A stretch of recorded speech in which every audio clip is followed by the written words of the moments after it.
اس سورہ کے بہت ہی فضائل اور خواص ہیں، جس میں سے ایک فضیلت جو بہت اہم فضیلت ہے وہ یہ ہے کہ اس سورہ کو تلاوت کرنے والا جو ہے وہ انبیاء کے ساتھ اس کا حشر و نشر ہوگا۔ روایت میں یہ بات آئی ہے، ہمارے پانچویں امام محمد باقر علیہ السلام یہ بات نقل کرتے ہیں کہ جو شخص بھی ہر جمعے کو سورہ ہود کی تلاوت کرے گا،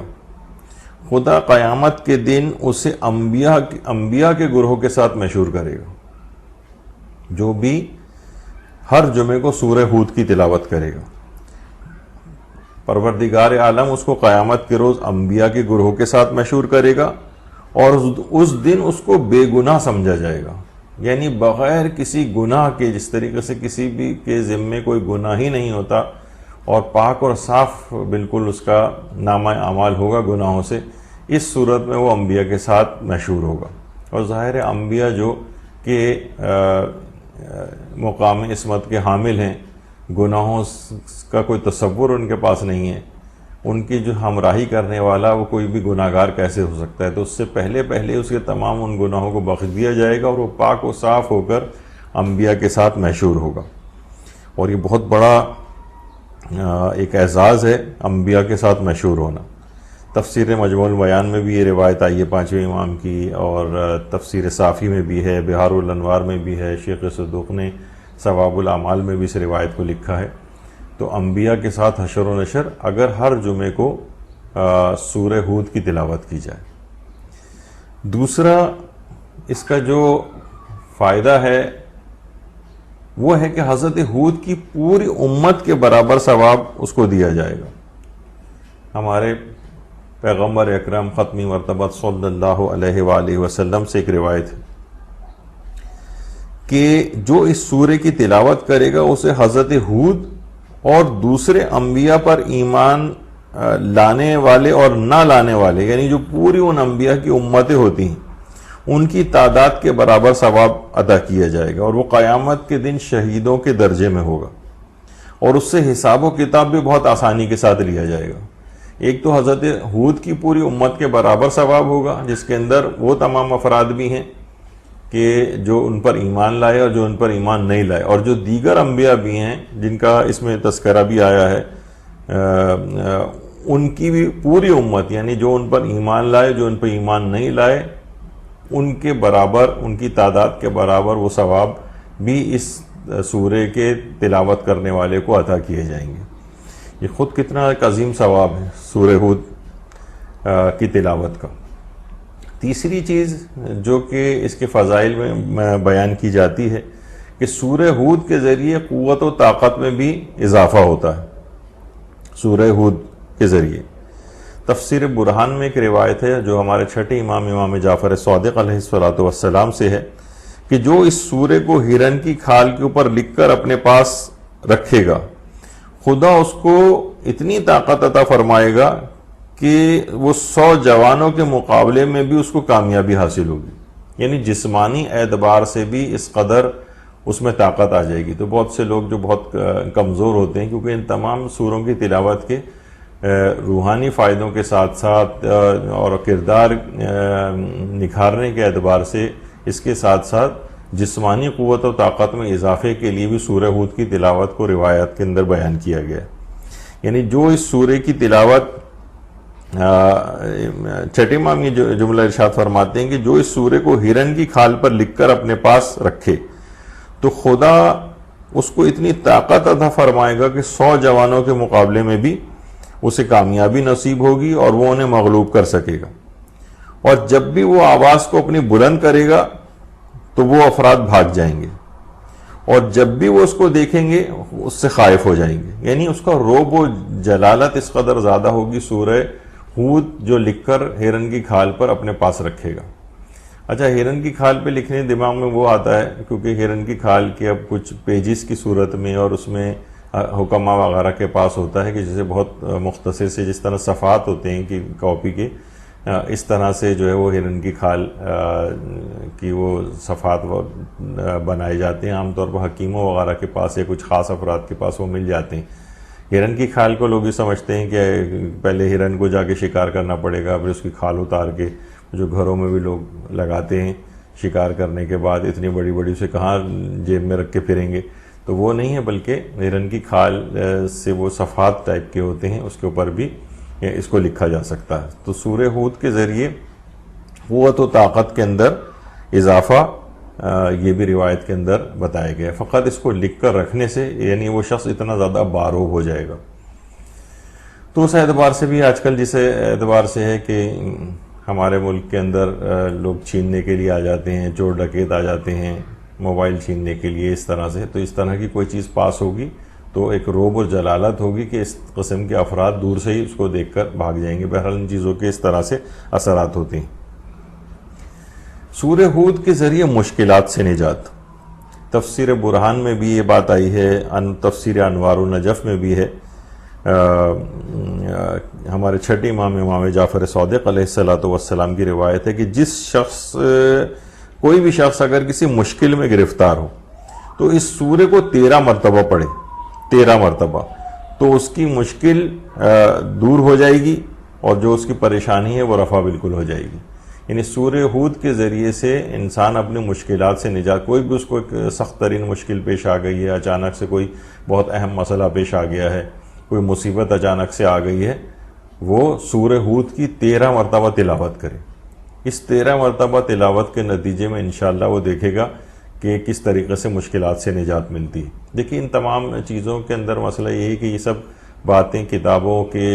قبرستانوں کے اندر دفن ہوئی ہیں، لوگوں کے اذہان میں یا ان کی معلومات کے اندر بھی نہیں ہیں، ان کو نکال کر ان پر عمل کیا جائے، کیونکہ جو افراد جو ان کے اوپر عمل کرتے ہیں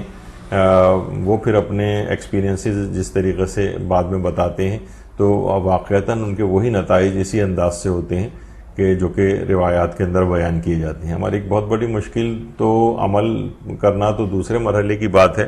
پہلے مرحلے پر ہی اٹک کے رہ گئے ہیں کہ ان چیزوں کی معلومات بھی نہیں۔ فضول معلومات تو سوشل میڈیا اور اس کے ذریعے بہت ساری ہمارے پاس اداکاروں، کھلاڑیوں، میچز، اسکور وغیرہ، ان سب کی معلومات تو ہمارے نوجوانوں کے پاس بے تحاشا ہوتی ہیں کہ اتنی ریکوائرمنٹ بھی نہیں ہے، یعنی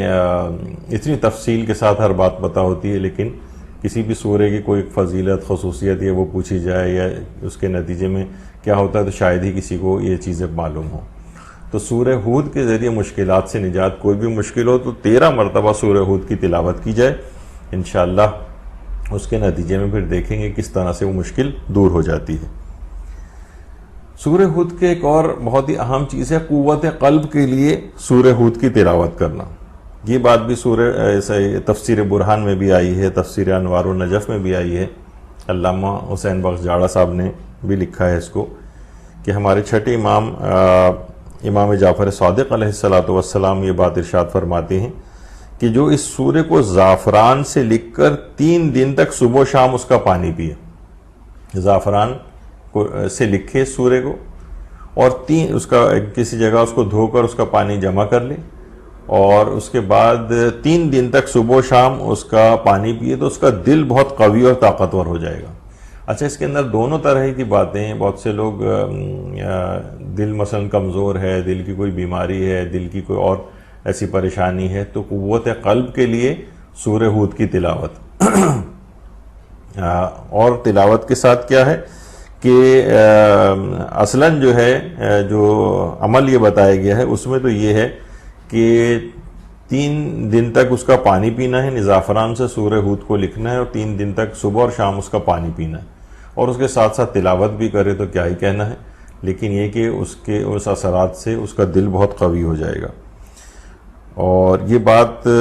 خواص آیات قرآن کریم جو کتاب ہے اس کے اندر بھی یہ چیز آئی ہے۔ اور دوسرا ایک اور طرح کی قوت قلب بھی اس کے اندر آ سکتی ہے۔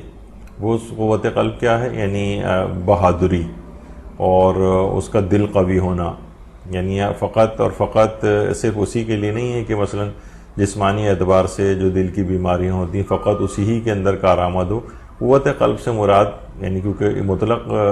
آیا ہے یہ روایت کے اندر تو اس سے مراد یعنی دوسری طرح کی قلبی قوت بھی مراد اس سے ہو سکتی ہے کہ بہادری، شجاعت اور اس طرح کی جو وہ صفات کے جن کا تعلق دل سے ہوتا ہے۔ تو اس سورے کی اس لحاظ سے بڑی فضیلت ہے اور اس کی ایک برکت ہے بچوں کی حفاظت کے لیے سورہ ہود کی آیات کا تعویذ، یہ بات بھی خواص آیات قرآن کریم جو کتاب ہے اس کے اندر یہ بات آئی ہے کہ جو اس سورے کی 2 آیتیں 56 اور 57، آیات 56 اور آیت نمبر 57، یہ اگر کوئی شخص ان دونوں آیات کو 56 اور 57 کو اس کو لکھ کر بچے کے گلے میں آویزاں کر دے، یعنی تعویذ کی صورت میں اس کو پہنا دے، تو بچہ ہر آفت سے محفوظ رہے گا۔ دیکھیے تعویذ کے طور پر ان چیزوں کو پہنانا لوگ عام طور پہ سوچتے ہیں کہ شاید یہ جاہل ٹائپ کے افراد کی باتیں ہیں، اس پہ انشاءاللہ کبھی اس پہ بلکہ ہمارا ایک درس ہو بھی چکا ہے جس میں علماء نے مختلف تعویذ وغیرہ جو ہیں وہ اس پہ مراجع کے بھی نظریات ہیں کہ ان کو پہننا کیسا ہے، اس متعلق ہم نے چیزیں ذکر کی تھیں۔ تو بہرحال نہ صرف یہ کہ اس کے اندر کوئی ممانعت نہیں ہے بلکہ بہت سی چیزوں کے اندر روایات میں الگ سے اس کا تذکرہ آیا ہے کہ اس کو لکھ کر گلے میں پہنا جائے، تو اس طور پر اس کے اندر کوئی حرج نہیں ہے۔ اس کی آیت نمبر 56 اور 57، ان 2 آیات کو لکھ کر اگر بچوں کے گلے میں، یا ایک اور بھی چیز کی جا سکتی ہے کہ عام طور پہ بچے اگر نہیں پہن رہے ہیں، کوئی اور وجہ ہے، تو کم سے کم یہ 2 آیات لکھ کر ان کے تکیے وغیرہ کے نیچے، تکیے کے اندر رکھی جا سکتی ہیں، تو بچہ اسی کے اوپر سوئے، تو ان چیزوں کی بہرحال اس لحاظ سے اثرات ہوتی ہیں۔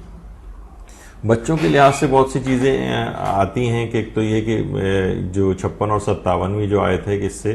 بچے حفاظت رہے گی ان کی، اور بہت سے لوگ بہت پوچھتے ہیں کہ مثلا بچے بہت زیادہ روتے ہیں، تو اس تک کے لیے روایت کے اندر یہ بات آئی ہے ہم تفسیر برہان میں ہمارے چھٹے امام کی کہ جو شخص سورہ بلد کو لکھ کر کسی بھی کمسن یا نامولود کے باندھے گا تو بچہ ہر آفت سے اور رونے سے امن میں رہے گا۔ آج کل اس قسم کے سوالات بھی بہت آ رہے ہیں لوگوں کے کہ بھئی بچے بہت زیادہ رو رہے ہیں تو ان کا جو ہے اس سلسلے میں کیا کیا جائے، ان کو کس طریقے سے خاموش کروایا جائے وغیرہ، تو یہ سب چیزیں روایات کے اندر بیان ہوئی ہیں۔ اچھا، اس سورے کا ایک اور فائدہ یہ بھی ہے کہ کنویں کے جو پانی میں اضافے کے لیے عام طور پر لوگوں کے گھروں میں بورنگ وغیرہ بھی ہوتی ہیں یا کنویں کھودے ہوئے ہوتے ہیں، تو خواص آیات قرآن کریم میں آقا باقر نجفی نے اس بات کو لکھا ہے کہ کسی مٹی کے برتن پر اگر اس کی آیت نمبر سورہ ہود کی آیت نمبر 42 اور 43، سورہ ہود کی آیت نمبر 42 اور اس کی آیت نمبر 43، اگر یہ 2 آیات کو لکھا جائے اور 100 مرتبہ ان 2 آیات کو پڑھ کر اور پھر اس کے اندر ڈال دیں، یعنی ان دونوں آیات کو کسی برتن کے اوپر لکھے اور 100 مرتبہ ان دونوں آیات کو پڑھے بھی، 42 اور 43 نمبر کی سورہ ہود کی ان 2 آیات کو، تو اللہ کے حکم سے اس کنویں کا پانی بہت زیادہ ہو جائے گا۔ تو ان سب چیزوں کا یہی ہے کہ اس کے اندر پانی کا اس لحاظ سے تذکرہ بھی آیا ہے، اور حضرت نوح کے بیٹے کی جو داستان بیان ہوئی ہے تو اس میں جب یہی کہا تھا کہ جب اس کو دعوت دے کے بلا رہے تھے کہ ابھی بھی حق بات کو قبول کر لو، تو اس نے کہا کہ میں پہاڑ پہ پناہ لے لوں گا، یہ پہاڑ مجھے اس پانی سے بچائے گا۔ تو نوح نے کہا کہ بیٹا آج اللہ کی اس عذاب سے بچانے والا کوئی نہیں ہے سوائے کہ جس پر اللہ رحم فرمائے۔ پھر اچانک ان کے درمیان ایک پانی کی موج حائل ہو گئی اور وہ ڈوبنے والوں میں سے ہو گیا۔ تو بہرحال یہ 2 آیتیں اس کے اندر کیونکہ پانی کی بہت طوفان نوح کا تذکرہ ہے، پانی کی بہت کثرت اس لحاظ سے ہو گئی تھی، تو ان 2 آیات کو 42 اور 43 کو کسی برتن پہ لکھ کر اور دونوں آیات کو لکھا جائے اور 100 مرتبہ ان دونوں آیات کو پڑھا بھی جائے تو اس کنویں کا پانی بہت زیادہ ہو جاتا ہے۔ اچھا، اسی طریقے سے ایک اور عمل اس لحاظ سے کیونکہ ذکر ہو رہا ہے تو یہ آقا باقر نجفی نے اپنی کتاب خواص آیات قرآن کریم میں لکھا ہے اگر کنویں کی کھدائی کے وقت سورہ صاد کی ابتدائی 3 آیات اور آیت نمبر 42 تلاوت کی جائے، سورہ صاد کی ابتدائی 3 آیات اور آیت نمبر 42، یہ اس وقت تلاوت کی جائے جس وقت کنویں کی کھدائی ہو رہی ہوتی ہے، بورنگ ہو رہی ہو، تو انشاءاللہ کنویں کا پانی بہت شیریں ہوگا۔ اچھا، جن افراد کو یہ بات پتہ تھی اور اس کی ایک پوسٹ بھی بنائی گئی تھی تو انہوں نے پھر بعد میں ہمیں جب اس کا موقع آیا اور انہوں نے اس کو پریکٹس کیا تو تو انہوں نے ہمیں اطلاع دی کہ واقعتاً اس کا جب ہم نے کیا تو پانی بہت میٹھا، جن جن افراد نے اس کا تجربہ کیا کنویں کا پانی میٹھا نکلا ان کے. تو بہرحال ان تمام چیزوں سے یہ اس کو آج کل عام طور پر ان چیزوں کی بڑی مذمت کی جانے لگی ہے، اور بہت عملیت پسند افراد جو ہیں یا بہت سائنسدان قسم کے افراد ہیں وہ ان چیزوں کی جو ہے وہ مذاق اڑاتے ہیں، لیکن ان سب چیزوں کے اثرات ہیں. اور اس طرح سے ایک چیز جو آپ نے جو پریکٹس نہیں کی، جس پر آپ کو اعتقاد نہیں ہے، اس کا اگر اس انداز سے مذاق اڑایا جائے ان چیزوں کا، تو اس پہ انشاءاللہ کبھی ہم اور گفتگو کریں گے. تو یہ چیزیں عام پریکٹس میں بھی ہیں، اور شاید کہ وہ افراد کے جن کو اعتقادی اس پہ نہیں ہے، ان کے لیے ظاہراً پھر یہ ان چیزوں کے کوئی اثرات ہوتے بھی نہیں. مجھے پیغمبر اکرم صلی اللہ علیہ وآلہ وسلم بھی کہتے تھے کہ جو میری شفاعت کا اعتقاد نہیں رکھتا ہے، روایت کے اندر یہ بات آئی، خدا اسے میری شفاعت نصیب نہ کرے. تو ٹھیک ہے، اگر قسمت میں کسی کی یہی ہے تو ان کے وہ اثرات بھی نہیں ہوتے ہیں، کیونکہ وہ خود بھی اس بات کے معتقد نہیں. اچھا، اسی طرح سے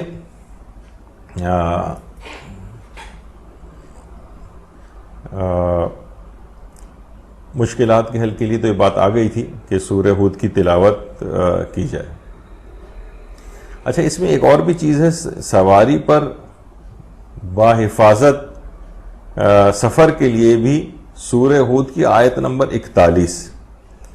یہ بھی روایت کے اندر یہ بات آئی ہے. حضرت امیر نے پیغمبر اکرم سے ایک روایت نقل کی ہے کہ کسی کشتی پر اگر انسان سوار ہو رہا ہوگی، کسی اور سواری پر بھی، مثلا گاڑی پہ بھی سوار ہو سکتا ہے، ٹرین پہ بھی سوار ہو سکتا ہے، جہاز میں بھی سوار ہو سکتا ہے، اور اس سورہ ہود کی آیت نمبر 41 وَقَالَ ارْكَبُوا، اگر یہ یہاں جہاں سے جو آیت شروع ہوتی ہے تو وہ غرق ہونے سے محفوظ ہوگا اور حادثات سے محفوظ ہوگا اور سلامتی کے ساتھ اپنی منزل پر پہنچے گا. تو یہ بھی انسان کو دماغ میں رکھنا چاہیے کہ سورہ ہود کی آیت نمبر 41 کو اگر یہ کسی پر سواری پر سوار ہونے سے پہلے پڑھے تو انشاءاللہ امید ہے، جیسے کہ روایت میں بات بیان ہوئی ہے، اور کتاب خواص آیات قرآن کریم میں بھی یہ بات حضرت امیر کے حوالے سے پیغمبر سے نقل ہوئی، تو انشاءاللہ وہ تمام حادثات سے بھی محفوظ رہے گا. آیت نمبر 41.